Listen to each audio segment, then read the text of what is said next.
My daughter screamed into the phone, "Mom, why are strangers emptying my bedroom?" I smiled, sitting in my new apartment, surrounded by women who actually wanted my company. "Sweetheart," I said calmly, "because it's not your bedroom anymore. I sold it."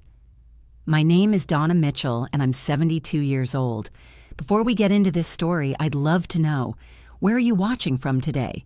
Drop your city or state in the comments. I always wonder who's out there, listening to an old woman's tale of finally putting herself first. Now, let me take you back to where this all began. For 37 years, I lived in the same house on Maple Street. It was a beautiful 4-bedroom colonial with a wraparound porch, the kind of home you see in magazines about classic American living. My late husband Robert and I bought it when I was pregnant with our first child. We raised 3 kids in that house, Lauren, Michael, and Stephanie. Every room held memories. The kitchen where I taught them to bake, the living room where we opened Christmas presents, the backyard where Robert built them a treehouse that somehow never fell apart, even after all these years. When Robert passed away 6 years ago from a sudden heart attack, I thought my world had ended. We were supposed to grow old together, travel, finally do all those things we'd put off while raising kids and building careers. Instead, I was alone in that big house, rattling around like a ghost myself. But I told myself it was okay. I had my children. They'd come visit. We'd still have Sunday dinners. The house would still be filled with laughter and love, just differently than before. I was so incredibly naive. The first year after Robert died, they did come around. Lauren would stop by every couple of weeks. Michael would come for dinner once a month. Stephanie, who lived the closest, just 20 minutes away, would pop in occasionally. But I could see it in their eyes. Obligation, duty. They were checking the box marked, "Visit Grieving Mother." By the second year, the visits became less frequent. Once a month became once every 2 months. Phone calls that used to be weekly became sporadic texts. "Busy with work, Mom. The kids have so many activities. We'll come by soon, promise." I understood, or at least I tried to. They had their own lives, their own families, their own struggles. Lauren was a real estate attorney with 2 teenage boys who played competitive soccer. Michael ran his own accounting firm and was always drowning in work during tax season, which seemed to last 9 months out of the year. Stephanie was a nurse working 12-hour shifts, raising a 10-year-old daughter alone after her divorce. But understanding didn't make the loneliness any easier to bear. I started calling more. Not excessively, I thought. Maybe once every few days, just to hear their voices, to feel connected to the family I'd spent my entire adult life building. I'd invite them over for dinner. "I'm making pot roast, your favorite." "I baked those chocolate chip cookies you love." "Please, it's been 3 months since I've seen the grandkids." That's when the complaints started. It was Stephanie who said it first. We were on the phone, and I'd asked when she might come visit. "Mom," she said, her voice tight with frustration, "you need to stop guilt-tripping us about visits. I work 60 hours a week. I'm exhausted. I can't drop everything every time you're feeling lonely." Guilt-tripping. That word hit me like a slap across the face. "I'm not trying to guilt-trip you," I said quietly. "I just miss you." "Well, it feels like guilt-tripping," she snapped. "Every time we talk, it's, 'When are you coming over?' or 'I haven't seen you in so long.' We have real lives, Mom, real responsibilities. We can't always put you first." I apologized. Of course I apologized. I told her I understood, that I'd try to be better about it. But after I hung up, I sat in that empty house and cried for 2 hours straight. A week later, I called Lauren to ask if she and her family wanted to come for Sunday dinner. I hadn't seen them in 6 weeks. Her response was almost identical to Stephanie's. "Mom, seriously, you have to stop this. We're not kids anymore living under your roof. We're adults with our own families. I know you're lonely, but you can't make us feel bad about living our lives." "I'm not trying to make you feel bad," I protested. "But you are," she insisted. "Every invitation feels like an accusation, like we're terrible children for not being there every second. Dad's been gone 6 years, Mom.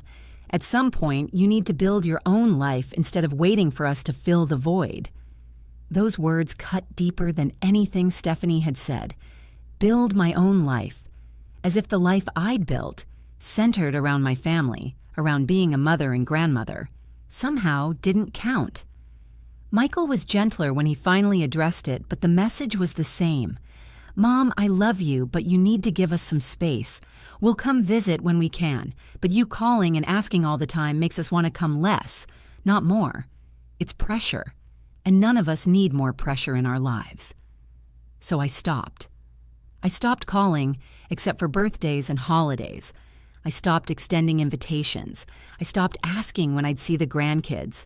I became exactly what they wanted, a mother who didn't inconvenience them with her loneliness. The house felt even emptier after that. I'd walk past their old bedrooms, preserved exactly as they'd left them. Lauren's room still had her high school volleyball trophies on the shelf. Michael's had his collection of baseball cards in protective sleeves. Stephanie's walls were still painted the purple she'd chosen when she was 14. I'd kept everything, thinking they'd want these pieces of their childhood, thinking their kids might want to stay over sometimes, to sleep in the same rooms their parents had grown up in. But months went by without a single visit, then nearly a year. I'd see their lives on Facebook, Lauren's boys at soccer tournaments, Michael at some charity golf event, Stephanie taking her daughter to the zoo, all these moments I wasn't part of, all these memories being made without me. I wasn't even hurt anymore, I was numb. And in that numbness, something shifted inside me. I looked around that big house one morning, really looked at it. 4 bedrooms for one person, a dining room table that seated 8 where I ate alone every night, a yard I paid someone to maintain because I couldn't do it myself anymore, thousands of dollars in property taxes, utilities, maintenance, insurance. For what? To preserve shrine bedrooms for children who'd made it clear they had real lives that didn't include their mother? That's when I called my former colleague, Patricia Chen, who'd become a real estate agent after retiring from teaching. We'd kept in touch over the years, meeting for coffee every few months. Patricia, I said, I want to sell my house. There was a pause. Are you sure, Donna? That's a big decision. I've never been more sure of anything. We listed it on a Thursday. By Saturday, I had 3 offers.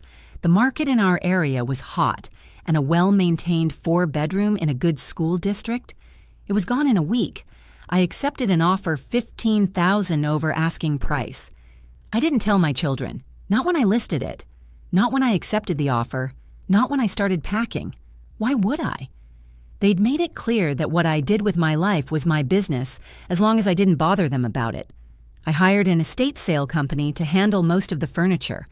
I kept only what would fit in a 1-bedroom apartment. The rest, all those carefully preserved memories, all that furniture I'd polished and protected for decades, went to strangers who actually wanted it. The bedrooms were packed up by professionals. Every trophy, every poster, every piece of childhood memorabilia went into labeled boxes that I had shipped to storage units. 1 unit for each kid, paid up for 6 months. They could decide what to do with it all. I found a beautiful senior living community called Riverside Gardens. It wasn't a nursing home. I didn't need that. It was independent living for active seniors. 1-bedroom apartments, a community center, activities, a dining room where I could eat with other people instead of alone. The woman who gave me the tour, Marie, was about my age and had the warmest smile. "You'll love it here," she said. "We have book clubs, painting classes, day trips. There's always something happening."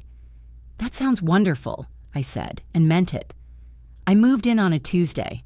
My new apartment was on the 3rd floor with a view of the gardens. It was smaller than my old house, obviously, but it was mine. More importantly, it was filled with people who actually wanted to spend time with me. Within the first week, I joined the book club and met Helen, a retired librarian with a wicked sense of humor. At my first painting class, I sat next to Dorothy, a former art teacher who'd lived in 7 different countries. We had coffee together the next day and talked for 3 hours. For the first time in 6 years, I didn't feel lonely. The closing on the house was scheduled for exactly 30 days after I'd accepted the offer. I'd been in my new apartment for almost 2 weeks when my phone rang. It was Lauren. "Hey, Mom," she said, her voice cheerful. "I know it's been a while, but the boys have a break from soccer next weekend, and I thought we might come visit. Maybe Sunday lunch?" My heart was pounding. "That's sweet of you to offer, Lauren, but I'm actually busy next Sunday." "Oh." She sounded surprised. "I never used to be busy." "Okay, what about Saturday then?" "I have plans Saturday too. There's a day trip to a museum that I've signed up for." "A day trip? With who?" "Some friends." "Friends?" She said it like the concept was foreign. "What friends?" "New friends I've made." There was a long pause. "Well, okay. What about the Sunday after that?" "I'll have to check my calendar and get back to you." Another pause, longer this time. "Mom, is everything okay? You sound different." "Everything's fine, Lauren. I'm just following your advice, building my own life."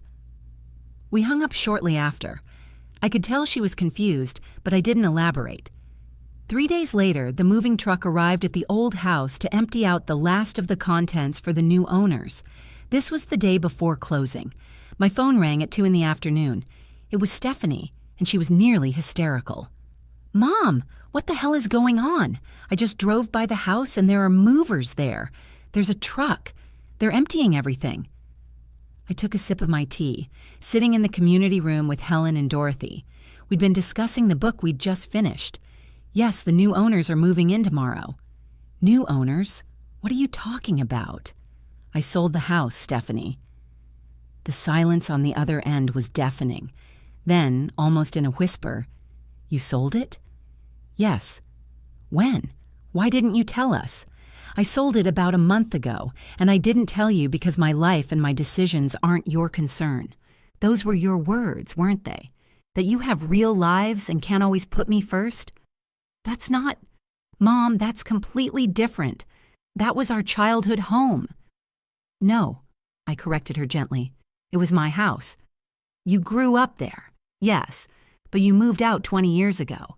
It hasn't been your home in a very long time." "Where are you? Where are you living?"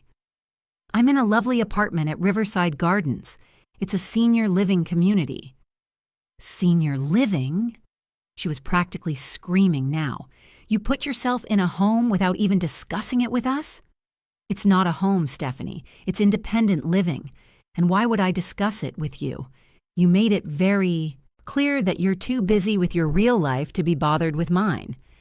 If you're enjoying this story and want to hear more like it, please hit that subscribe button. Trust me, you won't want to miss what happened next." "I cannot believe you're doing this," Stephanie was saying. "This is insane. You're being petty and spiteful." "I'm being practical. That house was too big for one person, too expensive to maintain, and filled with nothing but memories of a family that couldn't be bothered to visit." "That's not fair, isn't it? When was the last time you came to see me, Stephanie? 4 months ago? 5? You live 20 minutes away." She was crying now. "You're my mother. You're supposed to—" "I'm supposed to what? Wait around in that big empty house hoping you might grace me with a visit? Keep your childhood bedrooms as shrines? I'm done doing that. I have a new life now with people who actually want to spend time with me." I hung up. My hands were shaking, but Helen reached over and squeezed my hand. "Good for you," she said firmly. Within an hour, all 3 of my children were calling. I didn't answer. They left voicemails, each one a variation of the same theme: shock, hurt, anger. How could I do this? How could I sell the family home without telling them? Where were their things? What about the grandkids? I texted them a group message. "All of your belongings have been packed and placed in storage units. I'll send you the addresses and access codes. You have 6 months to collect everything or make other arrangements." Michael called immediately. I answered. "Mom, please, can we just talk about this? I know we haven't been the best about visiting, but selling the house? That seems extreme." "What's extreme, Michael, is maintaining a 4-bedroom house for 37 years and having my own children tell me I'm guilt-tripping them when I ask them to visit once a month. What's extreme is being 72 years old and eating dinner alone every single night in a house meant for a family." "We didn't mean to make you feel that way." But you did. All three of you made it abundantly clear that I was an inconvenience, that my loneliness was my problem to solve, not yours to help with. So I solved it. By selling our childhood home without even telling us? It stopped being your home when you told me to stop guilt-tripping you about visits. A home is supposed to be where your family is. You made it very clear you didn't consider it your home anymore. There was a long silence. Then, quietly, "Where do we go from here, Mom?" "That's up to you, Michael. You all wanted me to build my own life and stop depending on you for companionship. I've done exactly that. I have friends here. I have activities. I have a community. I'm happier than I've been in 6 years. Can we at least see your new place?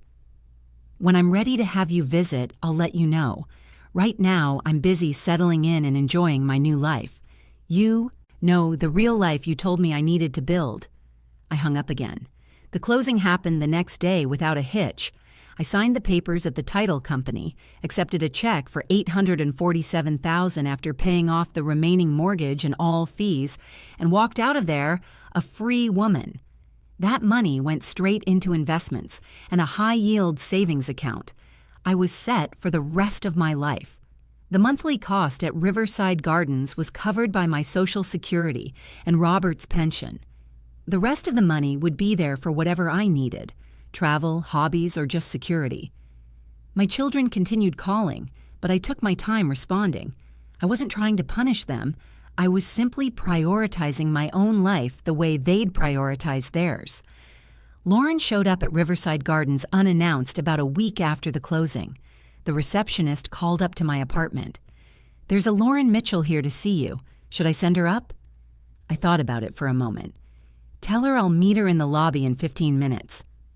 When I came down, Lauren was pacing by the front desk. She looked tired and stressed. When she saw me, her face crumpled. "Mom," she said, and I could hear the tears in her voice. We sat in the visiting area, a nice little sitting room with comfortable chairs and a view of the gardens. "I'm sorry," she said immediately. "I'm so sorry for what I said, about the guilt tripping, about you needing to build your own life. I was stressed and overwhelmed, and I took it out on you." "I know you were stressed, Lauren. You all were. That's exactly why I made the decision I did." "To sell the house as revenge?" "No. To sell the house because maintaining it for children who clearly had moved on with their lives made no sense. I wasn't preserving a home. I was preserving a fantasy that we'd all still be a close family. But we're not, are we?" She looked down at her hands. "I thought we were. When was the last time we had Sunday dinner together? When was the last time you brought the boys over just to visit, not because it was a holiday?" She couldn't answer. "I'm not angry at you, Lauren. I'm not angry at any of you. I'm just done making myself small to avoid inconveniencing you. I spent 6 years being lonely and sad, trying to be the mother who didn't ask for too much. But you know what? I deserve more than that. I deserve to be around people who are happy to see me, not people who view my company as an obligation." "We never viewed you as an obligation. Didn't you? Every invitation was met with excuses. Every phone call felt like an intrusion. You literally told me to stop guilt-tripping you about visits." "I know, and I regret it. We all do. We've been talking, the three of us. We realize we took you for granted. We assumed you'd always be there, waiting in that house whenever we finally had time. We didn't think about how lonely you must have been." "You're right. You didn't think about it. And I can't fault you for that entirely. You had your own lives, your own problems. But the consequence of that is I had to make a decision about my life. And I chose to surround myself with people who actively want to spend time with me. Can we try again? Can we do better?" I looked at my daughter, really looked at her. She was 42 years old with gray streaks in her hair she hadn't had a year ago. She looked genuinely remorseful. "I don't know," I said honestly. "I'm not closing the door on our relationship, Lauren, but I'm also not going to sit around waiting for you to find time for me. I have my own life now. Friends, activities, plans.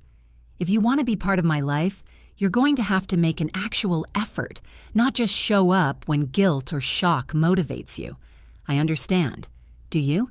Because it's not about weekly visits or grand gestures. It's about consistency. It's about making me feel like I matter to you, not just like I'm something to check off your list. She nodded, tears streaming down her face. I get it, Mom. I really do. We talked for another hour. I showed her my apartment. She met Helen and Dorothy, who were heading to the dining room for dinner. She saw the community board with all the activities listed, the painting class sign-up sheet with my name on it, the book club schedule. You really do have a whole life here, she said, something like wonder in her voice. I do, and I love it. When she left, she hugged me tight. I'll call you, she said. Really call you. Not just text. We'll see, I said. Michael came to visit 2 days later. His conversation was similar to Lauren's. Apologies, regrets, promises to do better. I gave him the same response. I wasn't closing the door, but I wasn't waiting by it either. Stephanie took the longest to come around. She was angry for weeks. She left voicemails accusing me of being selfish, of abandoning the family, of throwing away decades of memories for what? Some strangers at an old folks' home? I didn't respond to those messages. I was too busy living my life. I took a pottery class and made the ugliest vase you've ever seen. Dorothy and I laughed about it for days.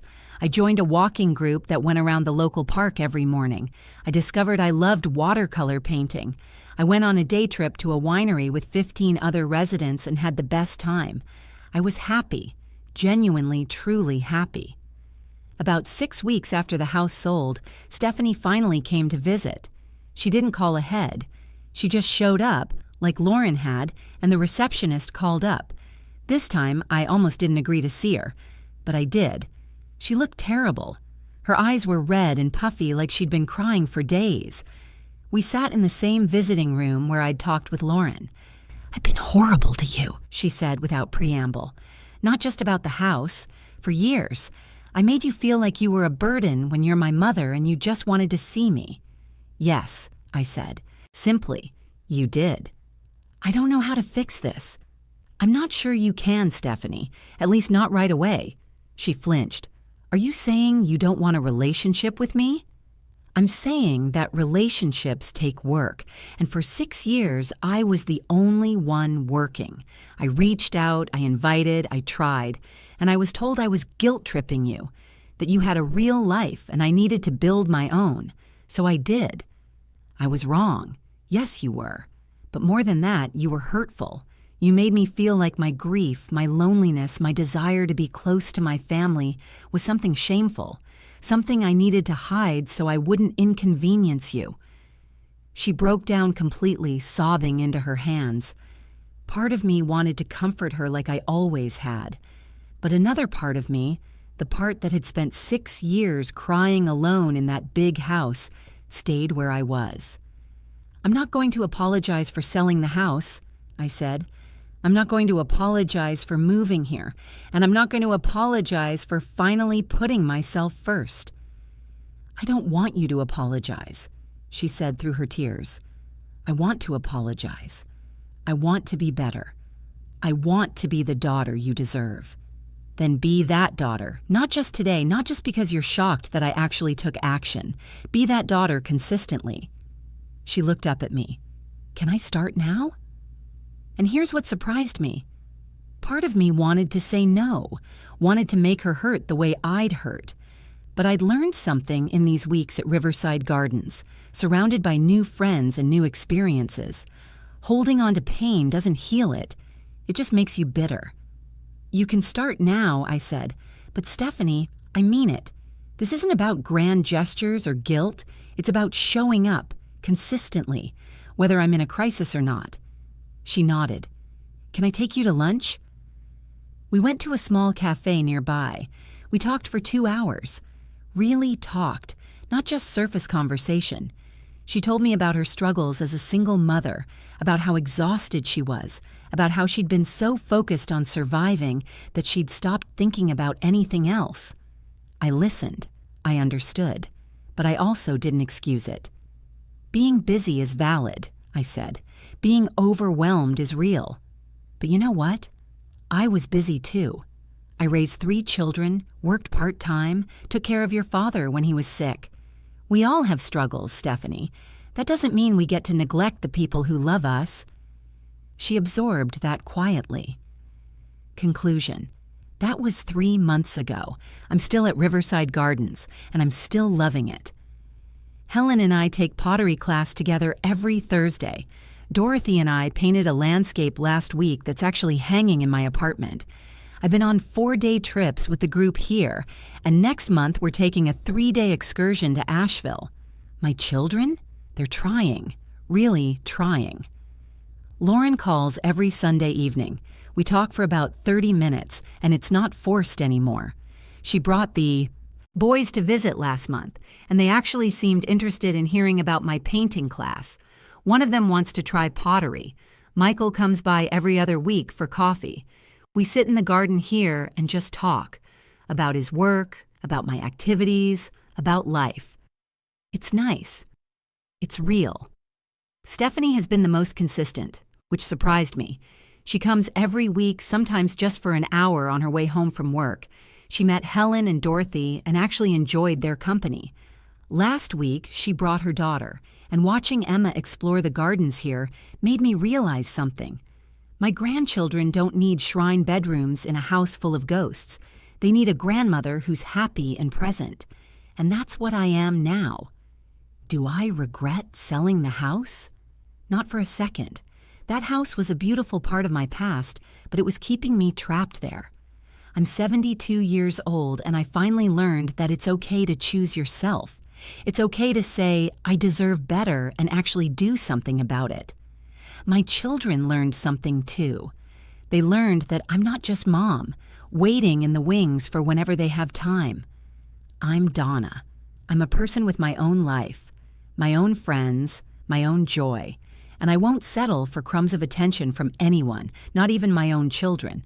The house on Maple Street belongs to someone else now, a young family with 3 kids who'll make their own memories there. I hope they're happy there, like we once were.